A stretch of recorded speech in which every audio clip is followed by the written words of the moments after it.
Hello, my name is Vivienne Hill, and this is William. I adopted him from the Hobsonville SPCA. I moved to a pet-friendly retirement village, bringing with me my Belmonte and Rex. Now, sadly for Rex and I, at the beginning of this year, we had to say goodbye to Belmonte. And not very long after that, I was looking at the SPCA Adopt a Pet, and here at Hobsonville SPCA was dear little William. Little black and white boy. He was aged about 17 months, a bit podgy and on a special diet. So he had been waiting a wee while, I think since October, about 10 months, to get a new home.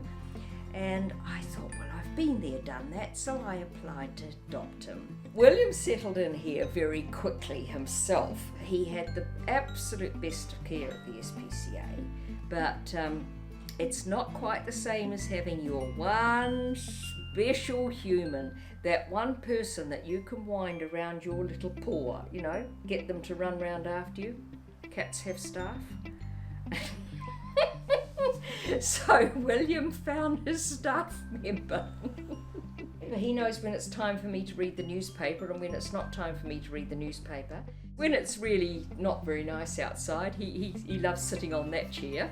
And if I'm working in the office, he just tries to help me do that. It's otherwise known as hindering, but we don't worry about things like that. For 30 years I've had at least 2 of my own cats, and I have fostered a considerable number of other cats for people who either move to non-pet friendly retirement villages or into care.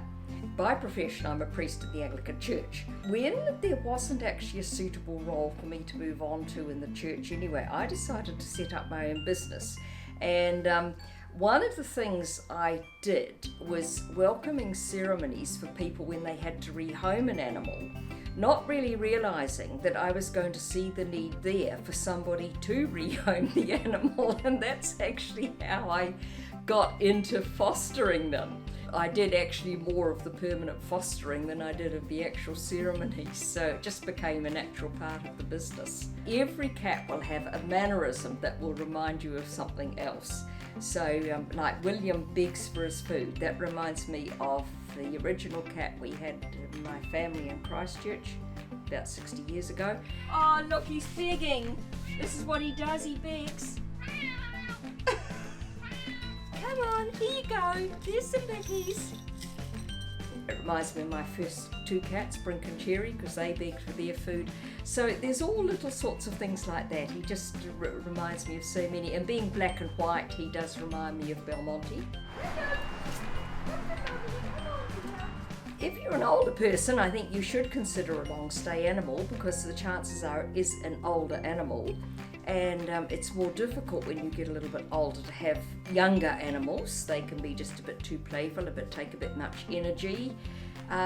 So I think a long stay animal is really very good if you are older, and even if you're a family. Come on, William! So all is well, and William is a little darling, and he's a joy to have in my life.